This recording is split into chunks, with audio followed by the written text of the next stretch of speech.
오늘 말씀의 제목은 시공간을 창조하신 하나님, 시공간을 창조하신 하나님입니다. 지난주까지 우리는 이 세계를 창조하신 하나님, 이 우주의 시작점이자 모든 물질의 총화인 천지, 과학으로 말하는 빅뱅의 특이점을 만드시고 무한의 가능성, 무한한 변화를 담은 그 혼돈의 상태였던 그 특이점을 향해 빛을, 질서를 세우셔서 이 세계를 만들어 가신 하나님에 대해서 이야기를 하였습니다. 그리고 이 성경의 과정이, 성경의 이야기가 현대과학에서 말하는 현재의 정설인 우주 생성 이론, 빅뱅 이론과 상당히 잘 어울린다라는 이야기를 드렸어요. 물론 이 과학이 연구할 수 있는 이 공식적인 최대치가 딱 특이점까지이기 때문에, 특이점의 존재까지이기 때문에 특이점을 누가 만들었을까? 어떤 식으로 생성되었을까? 그냥 처음부터 있었던 거 아니냐? 이런 문제에 대해서는 과학은 공식적으로 답변을 하지 못합니다. 과학은 모른다고 말하는 게 객관적인 정확한 답변이에요. 그리고 교회는 기독교가 가지고 있는 하나님의 정의, 하나님의 뜻, 하나님의 의미, 그 개념, 스스로 있는 자, 즉 최초의 존재이며 창세기 1장 1절이 최초의 물질을 하나님이 만드셨다는 그 진술이라는 점에서 하나님이 원래 처음부터 있었던 최초의 존재셨던 하나님이 이 특이점을 만드셨다라고 기독교는 말하고 있습니다. 이 부분은 과학이 모르고 있는 부분, 정확하게 난 몰라, 데이터가 없어 라고 말하는 부분을 향해서 성경이 난 알고 있어, 그거 하나님이 하셨어 라고 이야기하는 부분이라 할 수 있겠죠. 물론 여기에 대해서, 이런 기독교의 주장에 대해서 기분이 상한 무신론자들, 무신론 과학자들이 아직 근거가 없는, 증거가 확보되지 않은 다중우주론, 멀티버스, 수없이 많은 특이점의 존재들을 가정하는 촉근 이론이라든지 각종 이론들을 만들어내면서 증거 불충분의 이론, 말은 되게 그럴싸하게 만들어놓은 논리적인 이론들을 쏟아내고 있긴 하지만 이건 증거에 입각해서 말하는 과학자로서의 답변이라기보다는 일종의 무신론자로서의 종교인으로서의 답변에 가깝다라는 이야기도 함께 드렸어요. 이 부분은 왜 이들이 이렇게 종교인다운 답변을 하는가? 여기서 우리는 한 가지 좀 생각해 볼 수 있는 구석이 있습니다. 교회의 경쟁자 있잖아요. 과학이 등장하기 전에 교회가 처음 생성될 때, 유대교가 처음 생겨날 때, 하나님의 존재를 아브라함이 처음 알았을 때부터 시작해서 교회의 경쟁자는요, 하나님을 믿는 이 유일신 종교의 경쟁자는 본래 다신교였습니다. 대자연을 믿는 다신교. 이 세계의 시작을 최초의 물질, 혼돈이 시작이다 라고 말하면서 그 혼돈으로부터 비롯한 신들의 생성을 논하는, 여러분이 그리스 신화나 각종 신화들을 보면 그렇게 보통 시작을 합니다. 혼돈에서 신들이 탄생해요. 어쩌거니 어떤 물질이 있었는데 거기서 막 신들이 쫙 태어나는 그런 식의 이야기들이 보통 펼쳐지곤 하죠. 이런 세계 만물과 자연의 법칙을 신적 존재로 추앙했었던 이 다신교 신앙, 이거는 사실 어찌 보면요, 현대의 무신론자들, 유물론자들, 과학적 무신론, 물질만이 전부며 물질만으로 세상을 설명하겠다고 말하는 그들과 거의 똑같아요. 당시에 옛날의 다신교도들하고 지금의 과학적 무신론자들, 유물론자들과 별반 차이가 없습니다. 표현하는 방식, 말하는 방식이 다를 뿐 그들은 사실상 동일한 원류를 갖고 있는 존재다라고 할 수 있어요. 그들에게도 믿음이 있어요. 뭐냐? 신이 없고 오직 물질만으로 이 세상은 설명되어야 한다는 믿음입니다. 그들은 자연 법칙을 옛날 다신교처럼 신으로 추앙하진 않아요. 다만 그걸만을 믿습니다. 자연 법칙만을 믿습니다. 그것만이 진리라고 말합니다. 그러니까 교회의 적은요, 기독교의 적은, 기독교의 경쟁자는 예나 지금이나 동일하다라고 말할 수 있겠습니다. 용어 바뀌고 설명 방식 바뀌었다. 우리는 그래도 여전히 다신교와 싸우고 있는 중이다라고 할 수 있겠죠.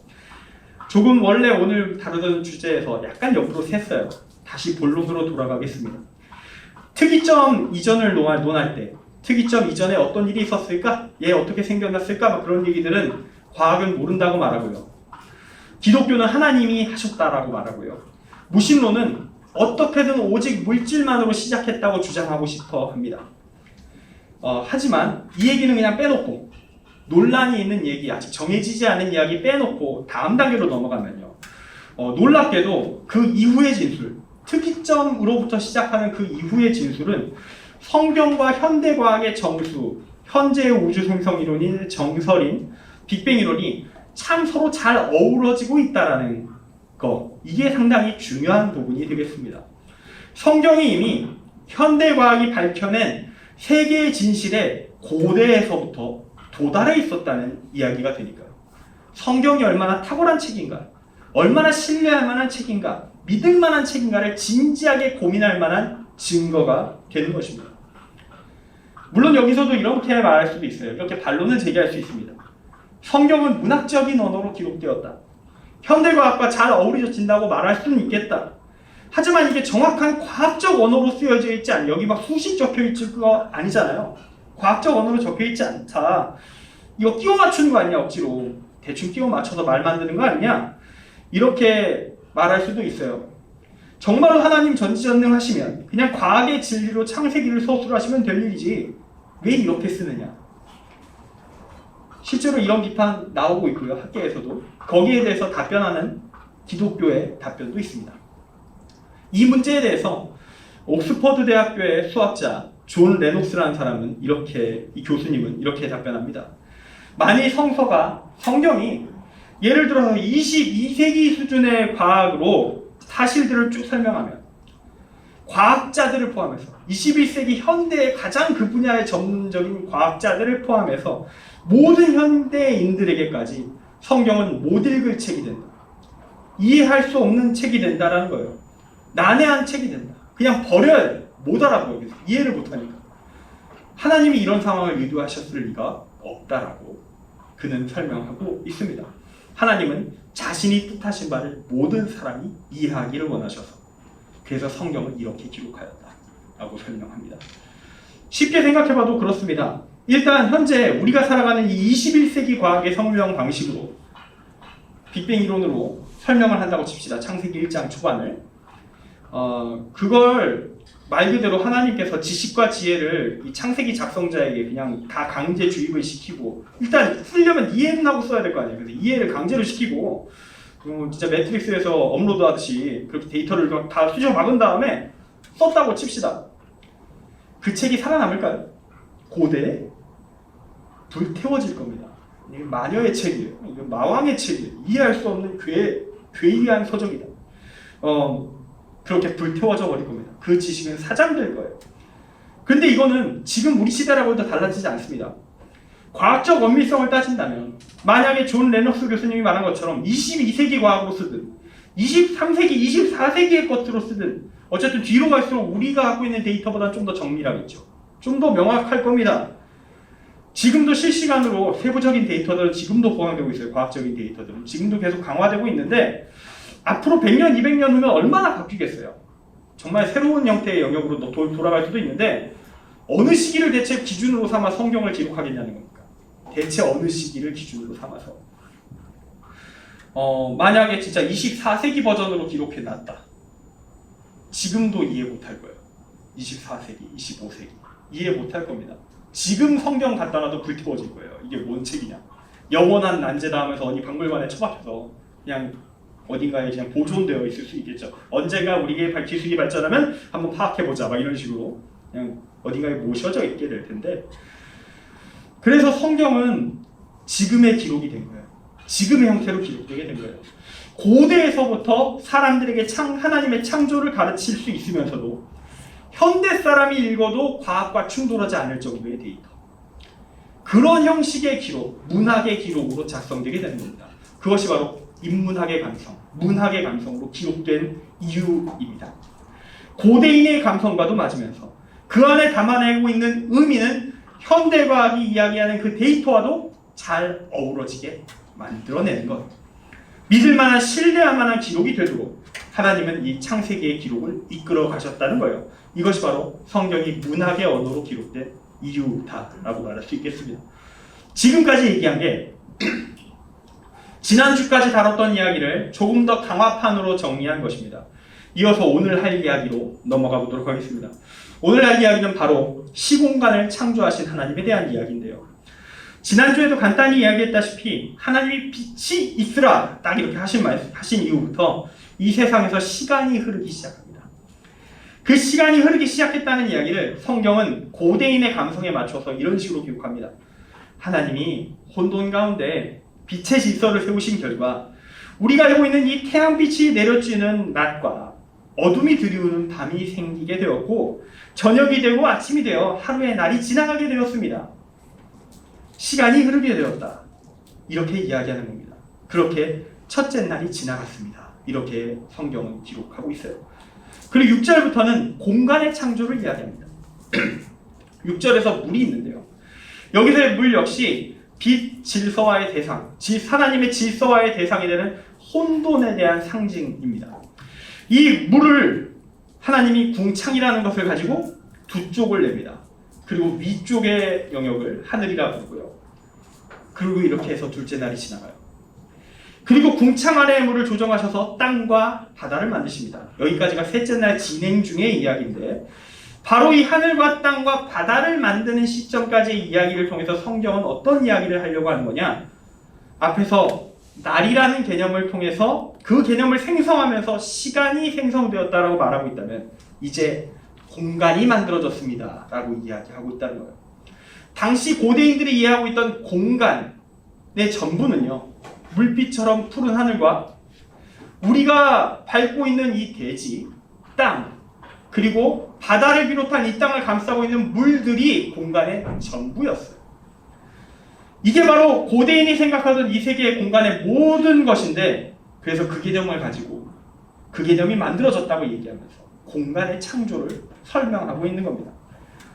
여기서 잠깐 우리는 과학의 영역을 좀 더 체크해 볼 필요가 있습니다. 과학은 시공간이 언제 형성되었다고 얘기하냐면요, 빅뱅 직후에 발생했다고 이야기합니다. 함께 발생하는 거예요. 찰나의 동시에 시공간이 발생하는 겁니다. 그리고 여러분, 시간과 공간이 구별되어 있지 않다는 걸 여러분은 아마도 아실 겁니다. 우리는 3차원의 공간에 살고 있지 않습니다. 우리는 시간을 합쳐 4차원의 시공간에서 살아가고 있습니다. 시간과 공간은 하나로 묶여있는 개념이에요. 그럼 이런 생각이 들 수 있어요. 과학은 시공간을 말하는데, 4차원의 시공간을 말하는데 왜 성경은 시간과 공간을 쪼개서 기록하고 있나요? 그리고 시간 창조에 첫째 날을 쓰고요, 공간 창조에 둘째 날과 셋째 날을 씁니다. 여기서 뭔가 이상하다는 이야기를 할 수 있어요. 이럴 수 있습니다. 이런 이상하다는 느낌은 어디서 발생하는 거냐면요, 우리가 이 창세기의 날이라는 개념을요, 인간이 알고 있는 24시간의 개념으로 읽어내고 있기 때문입니다. 이 날은 그런 의미의 날이 아니라는 걸 우리는 명확하게 알고 있어야 이 부분을 이해할 수 있어요. 복잡하죠? 머리가 아플 겁니다. 이 날은 어떤 날이냐면요, 하나님의 기준으로서의 날입니다. 하나님의 날이에요. 이 개념이 잡혀야만 창세기는 이해될 수 있습니다. 참고로 고대인은 이걸 물 흐르듯이 이해합니다. 왜냐? 그들은 이걸 기본 상식으로 가지고 있거든요. 우리에게 매우 전문적인 지식이지만 이거 어쨌든 오해를 하면, 이 내용을 오해하면 이상한 세계로 빠져들게 돼 있어요. 그래서 하나님 기준에서의 날 개념을 이해를 해야 되는데 성경을 보면 답이 나옵니다. 시편 90편 4절을 보면 주의 목전에는 천년이 지나간 어제 같으며 밤의 한순간 같을 뿐이니이다, 이런 말씀이 있고요. 베드로후서 3장 8절을 보면 사랑하는 자들아, 주께는 하루가 천년 같고 천년이 하루 같다는 이 한 가지를 잊지 말라라고 이야기합니다. 이것이 바로 하나님의 날의 개념이에요. 하나님은 시간을 초월하신 분이십니다. 그분의 하루는 얼마든지 천년이 될 수 있다라고 하는 것이죠. 참고로 여기서 이 천년이라는 이 기록 가지고 막 문자적으로 하나님의 날을 천이라는 천년으로 환산하려는 사람들이 있는데, 그것도 바보 같은 짓입니다. 그것도 적절한 짓이 아니에요. 이때 천이라는 그 숫자를 통해서 표현하려고 하는, 성경이 표현하려고 하는 의미는 뭐냐면요, 영원성입니다. 영원. 당시 사람들이 인식하던 특별한 상징적 숫자 1000, 영원. 그래서 이렇게 이걸 그 영원으로 이해하면 하나님의 하루는 천년과 같다, 하나님의 하루는 영원과 같다. 주말은 하나님의 하루는 어차피 측량할 수 없다. 그건 찰나일 수도 있고 영원일 수도 있다. 시간을 초월하신 분에게 시간 개념을 적용한다? 말도 안 된다 라는 얘기를 성경이 표현하는 일종의 문학적인 표현 방식입니다. 참고로 이 1000이라는 숫자는요, 당시 이 창세기 초반부 인물들의 나이들 있잖아요. 몇백 살 넘어가시는 분들 많죠. 창세기에 나와 있는 그 몇백 살 넘어가시는 분들. 이분들의 나이를 이해할 수 있는 중요한 기준점이기도 합니다. 창세기 5장에 나오는 무드셀라, 가장 오래 살았다는 그 사람이 969세에 죽습니다. 이 말은 어떤 의미를 가지고 있냐면요, 인간을 신으로 모시지 말라는 겁니다. 인간을 신으로 모시지 말라. 인간은 하나님의 하루, 하나님의 영혼에 절대로 닿을 수 없는 존재다. 하나님의 하루를 표현하는 1000년이라는 그 상징쇠로 인간의 수명은 닿을 수 없으니 고대인을 신화적인 존재로 취급하며 신화를 만들고 대미가 숭배를 하는 자들아, 입을 다물라 라고 얘기하고 있는 게 이 기록의 목적입니다. 이런 의도와 목적을 가지고요, 창세기가 기록되었다는 사실을 모르면요, 우리는 혹시 아십니까? 코스모스라는 칼 세이건의 기록을, 상당히 유명한 과학자의 베스트셀러인데 저희 집에도 있는데 두께가 이따만해요. 이따만한 두께의 검은색으로 되어 있는 코스모스라는 과학 베스트셀러인데, 그 칼 세이건이 그 책에서 이런 오류를 경하곤 합니다. 제가 코스모스 읽었을 때 이런 얘기를 해요. 바빌론의 사제인 베로소스가 쓴 3권짜리 세계사, 3권짜리 옛날에 그 사제가 썼던 옛날 고대의 기록이 있는데, 현재는 이 작품은 없지만 그 작품에 이런 기록이 있었다고 전해진다 하면서 기독교를 공격해요. 코스모스의 내용을 그대로 읽어드리겠습니다. 천지창조부터 대홍수까지를 다루는 제1권에서 베로소스는 그 기간을 43만 2천 년으로 잡았다. 이것은 구약성서의 연대기보다 100여 배나 더 긴 기간이다. 나는 그 책에 무엇이 적혀 있었는지 궁금해서 지금도 견딜 수 없다. 그 유명한 과학자가 이런 식으로 구약성경보다는 나는 바빌론 신화를 믿을게, 이런 식으로 얘기하고 있었던 거죠. 우주의 진리에 그 다신교도들이 훨씬 더 기독교인들보다 훨씬 근접해 있었다, 이런 말을 하고 싶었던 겁니다. 근데 이건 진짜 칼 세이건이 몰라서 하는 말이에요. 43만 2천 년이 왜 나오는지를 모르기 때문에 하는 말입니다. 그 메소포타미아 문명의 신화에서 왕들은요, 1000년을 훨씬 넘기는 세월을 삽니다. 몇만 년 사는 왕들도 있어요. 그들은 신적 존재입니다. 데미가 진짜 준신이에요. 그들이 때로 신의 반열이 오르기도 합니다. 헤라클레스가 나중에 신이 되듯이 그리스 신화에 그런 형태의 인물들 많잖아요. 신이 되는 인간들. 그런 형태의 기록과 같은 맥락에서 기록을 하니까 43만 2천 년이 나오죠. 거기서의 목적은 뭐냐요? 우리의 스승들, 우리의 고대인들, 우리의 조상들은 신이었다. 그냥 이걸 말하고 싶어서 그런 기록을 남겼을 뿐인데, 그걸 또 숫자 환산해가지고 43만 2천 년이다. 얘네가 좀 더 기독교보다 낫네, 이런 말을 하고 있는 과학자의 이상한 소리를 우리는 때로 확인하게 되죠. 참 안타까운 겁니다. 이 성경은 이 주변 나라들이 이런 다신화를 갖고 있는 상황에서 정말 긴 인간의 수명을 얘기하고 있는 그 신화를 가지고 있는 그 상황 속에서 이런 이야기를 하고 싶었던 거예요. 1000년 이하로 인간의 나이를 조정해 놓으면서 1000년 이하로 인간의 나이를 조정해 놓으면서 인간은 신이 아니다, 인간은 숭배의 대상이 아니다, 이 말을 하고 싶은 겁니다. 그런 상징적 의미를 담고 있는 연도를 365일이라는 지금 시간 개념의 1년으로 계산해서 성경을 보잖아요. 오해할 수밖에 없다라는 거예요. 여기서 여러분은 알게 되었을 겁니다. 적어도 창세기의 인간 나이 365일 기준으로 볼 필요가 없다. 다른 이유로 그렇게 숫자가 잡혀 있는 것이다. 안타깝게도 현대인은 이런 상징과 글의 목적성을 이해할 능력을 많이 잃어버렸습니다. 우리는 사실을 연구하고 사실을 읽어내는데 너무 익숙해져 있기 때문이죠.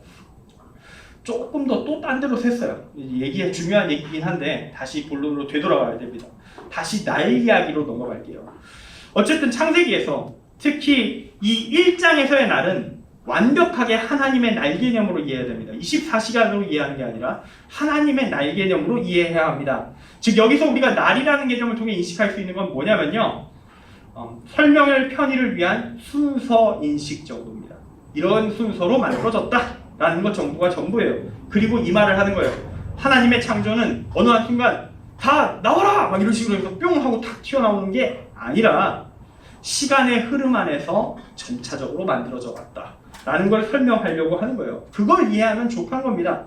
그래서 첫째 날, 둘째 날, 셋째 날이라는 흐름 안에서 성경에서는 시간과 공간이 완성됐다고 말하지만 이 하나님 기준에서의 3일은 과학에서 말하는 빅뱅의 그 순간, 그 찰나와 얼마든지 동일할 수 있는 것이 되는 것이죠.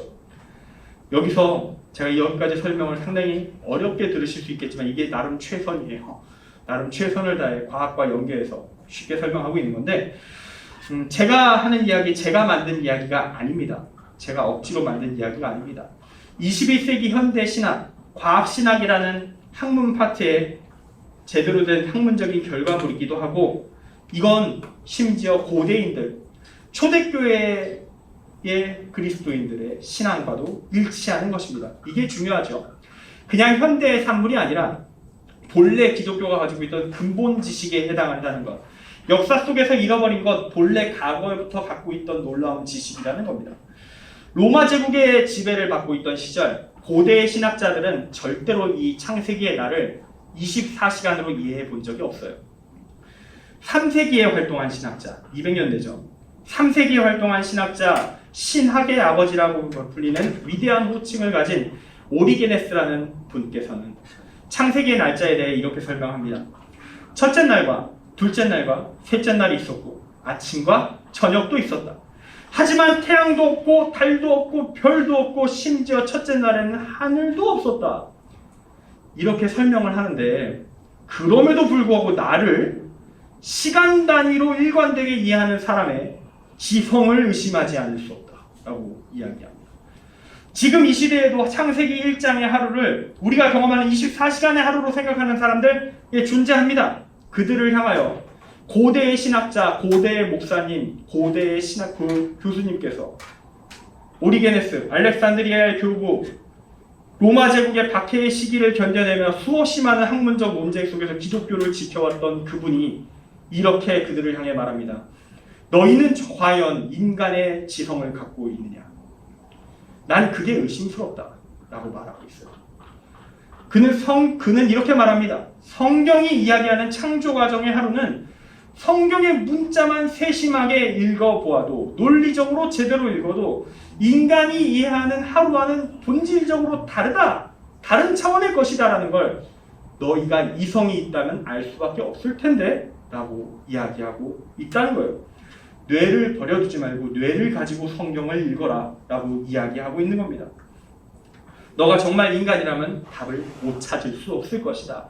그것이 하나님의 하루이며 측량할 수 있는 대상이 아니라는 사실 깨달을 수밖에 없을 것이다 라고 오리게네스는 말하고 있어요. 그 사람만 주장했는가? 아닙니다. 우리에게 훨씬 더 익숙한 사람이 있습니다. 4에서 5세기에 활동했던 신학자 아우구스티누스, 영어식 발음으로 어거스틴인데 그분이 하나님의 도성이라는 그의 유명한 저작에서 이런 기록을 남겨둡니다. 이 날들이 무엇을 의미하는지 말로 설명하는 것은 고사하고 생각만 하는 것으로도 어려울 것이다. 아마 불가능할지도 모른다. 그리고 그가 쓴 창세기 주석, 창세기의 문자적 의미에 관하여 라는 책에서 그는 이런 말을 추가합니다. 그러나 최소한 우리는 그것이 그 창세기의 날이 우리에게 익숙한 일반적인 날과는 다르다는 사실을 안다 라고 말하고 있습니다. 자, 이제 말씀을 정리합니다. 거의 끝났어요. 여러분들이 몇몇 친구들은 내가 이 이야기를 왜 듣고 있을까? 이런 사람들이 혹시 있을지도 모르겠습니다. 그 이야기는 맨 마지막에 정리를 해드릴게요. 오늘 저는 이 시공간을 창조하신 하나님에 대해서 이야기하면서 그 성경의 내용을 정확하게 21세기 현대를 살아가는 우리가 신앙적으로 전혀 흔들림도 없으면서도 현대과학을 이해하는데도 전혀 무리가 없는 그 이해를 갖추기 위하여 필요한 성경에 대한 지식, 과학에 대한 지식들을 여러분에게 쭉 연계해서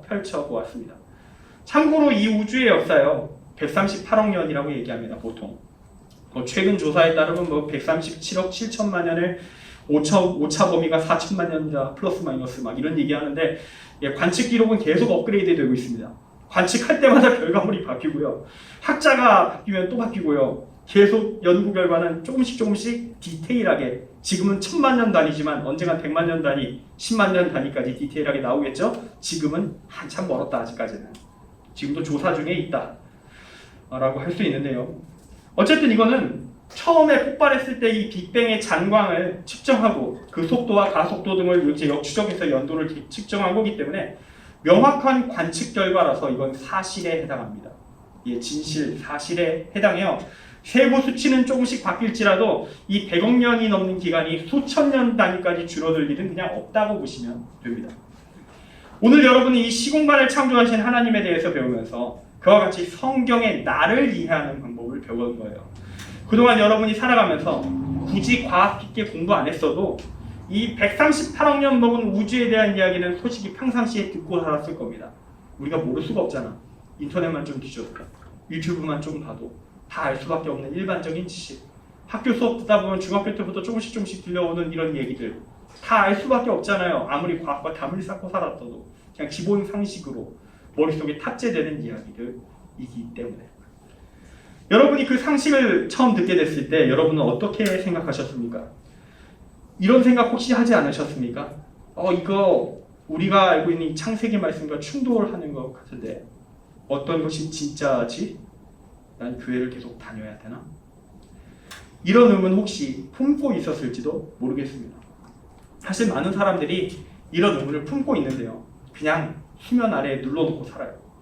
무시하고 살아요. 신경 꺼버리고 살아요. 또는 어쩌다가 주님의 은혜로 하나님을 만난 체험 몇 번 했더니 부정할 수 없어서 몇 가지 오류는 나중에 천국 가면 알겠지 하면서 그냥 신경 꺼버리고 살아버리는 경우들이 꽤 많습니다. 진지하게 직면하지 않은 채 넘기고 있어요. 그렇게 해서 죽을 때까지 신앙 유지하면 천국은 갈 겁니다.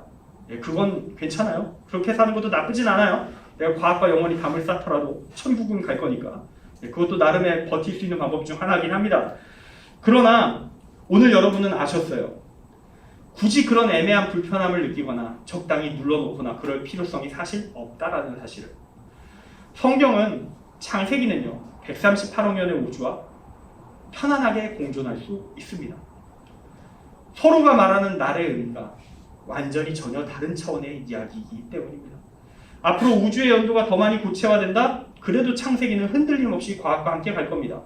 함께 대화하고 소통하면서 오히려 서로의 부족함을 채울 수 있도록 하나님은 창세기를 여러 다양한 목적성을 가지고 있는 기록으로, 문학의 기록으로, 과학과 함께 소통하고 대화할 수 있는 수준의 범용성을 가진 기록으로 남겨주셨거든요. 아까 말했듯이 여러분 중에서 제가 지금 하고 있는 이 창세기에 대한 설교 어떤 의미가 있는가 생각하는 사람이 있을 수도 있습니다. 하지만 이 창조에 대한 이해는 사실 꽤 중요합니다. 사실 많은 사람들이 과학과의 충돌, 특히 21세기에 발전된 학문들과 성경이 호환되지 않는 것 같다는 생각 때문에 사실상 오해인 그런 생각 때문에 지금도 신앙을 잃어버리고 있습니다. 실시간으로 벌어지고 있는 일이에요. 여러분은 그것을 다행히 무사히 아직까지 넘기고 있었을 뿐입니다. 또는 다행히 그런 분야에 별로 관심이 없어서 살아남았던지 말이죠. 실제로 저는 얼마 전에 제 친구에게 온 한 중고등부 학생의 헬프미 요청을 확인한 바가 있습니다. 과학에 관심을 두고요. 공부를 하던 중에 신앙의 내용이 틀린 것 같다. 내가 가지고 있던 믿음이라는 게 착각과 환상 같다. 라는 생각으로 도입하게 된 그 사람은 다행히 과거에 신뢰를 가졌었던 한 전도사님에게 헬프미를 던졌고 그 전도사님은 자신이 할 수 있는 최선의 답변을 일단 해낸 다음에 더 명확한 답을 주기 위해서 이 분야를 그래도 좀 더 잘 알고 있다라고 판단되어 있었던 저를 비롯한 몇몇 사람들에게 연락을 해서 책을 추천받고 그래도 남이 대신 답변할 수는 없어서 내가 답변해줘야 내가 좀 신뢰를 받고 있는 상태니까 그 책을 지금 열심히 읽고 있습니다. 내가 소화해서 설명을 해야지 내 양인데 내가 챙겨야 될 양인데 하면서 열심히 지금 연구하고 있습니다. 그래도 이 경우는 그래도 연결이 됐잖아요. 그래서 살아남은 거예요. 이제 살아남을 가능성이 있는 겁니다. 그런데 대다수는요, 그런 기회를 안 가집니다. 조용히 교회를 떠나버리는 경우가 훨씬 많습니다. 다 교회 밖으로 튕겨나가 버리고 마음을 닫아버리죠. 그런 사람들을 구원하기 위해서 우리는 이 성경을, 말씀을 정확하게 인식할 수 있어야 합니다. 그리고 그렇게 하나님의 창조를 그 어떠한 학문이 치고 들어와도 믿을 수 있는 수준의 합리적인 믿음으로 내 믿음을 갖추게 된다면 그때부터 여러분의 믿음이 좀 많이 달라지게 될 겁니다. 하나님의 창조가 진짜 믿어지기 시작하면요, 우리는 그때부터 진짜로 하나님을 이 온 땅의 주인으로 인정하게 되기 때문입니다. 온 땅의 주인, 정말로 하나님이 이 세상을 지으셨구나, 하나님이 진짜 살아 계시는구나, 그러면 나 이따위로 살아도 되나? 이러면 안 되지 않을까? 제대로 된 믿음 가져야만 하지 않을까? 진짜 살아계시다는 게 내 머릿속에 확신이 들고 머릿속으로 파고들고 있으면 그 사람이 어떻게 대충 살겠습니까? 어떻게 대충 믿겠습니까? 온전한 믿음으로 갈 수밖에 없다. 왜냐? 하나님이 살아계시고 지금 눈 시퍼렇게 나를 보고 계시다. 나를, 이 세계를 창조하셨을 뿐만 아니라 나를 만드신 분, 나를 처음 빅뱅의 그 순간부터 기획하신 분이시다. 와, 무섭다. 제대로 믿어야만 하겠는데, 이 생각이 들게 된다는 것입니다. 그러한 믿음이 우리에게 세워질 수 있기를 소망합니다. 이제 찬양 한 번 더 부를 텐데요, 온 땅의 주인을 몇 번 부르는지 지금 3번째 부르게 되겠습니다. 처음부터 끝까지 MR로 다 부를 텐데요, 멘트 끝나면 틀어주시기 바랍니다. 오늘 이 찬양을 통해서 함께 묵상하면서 우리의 마음을 정리할 수 있기 원합니다. 오늘 정말로 하나님의 존재와 창조에 대한 신앙을 흔들 수 있는 모든 요소들 오늘 다 푸는 건 아닙니다. 지금 3주째 하고 있는데 조금씩 하고 있고요. 아까 말한 그 불신자 신앙이 흔들리고 있는 그 친구에 대한 의문에 대한 얘기는 다음 주에 다루게 될 것 같아요. 다음 주 또는 다다음 주에 아마 같이 좀 다루게 될 것 같아요. 그때 좀 얘기 나눌 수 있는 주제거든요. 인간의 학문, 이 세계의 실상을 연구하는 과학과도 아무런 문제 없이 공존하면서 서로의 부족함을 채울 수 있도록 이 세계의 진리를 담은 이 성경을 만들어서 우리에게 내려주신 하나님, 그 말씀을 우리는 함께 연구하였습니다. 그 가운데 우리가 하나님의 존재를 더욱더 깊게 깨달을 수 있기를 원합니다. 하나님의 놀라우신 섭리를 더욱 깊게 깨달을 수 있기 원합니다. 주님, 이 흔들리지 않는 살아계신 하나님에 대한 신앙, 이 땅의 창조자이자 이 땅의 주인이신 하나님에 대한 믿음 굳게 우리에게 세워주셔서 우리가 이 믿음 끝까지 지켜 구원에 이르게 하옵소서. 이 마음 가지고 찬양하고 함께 기도하겠습니다.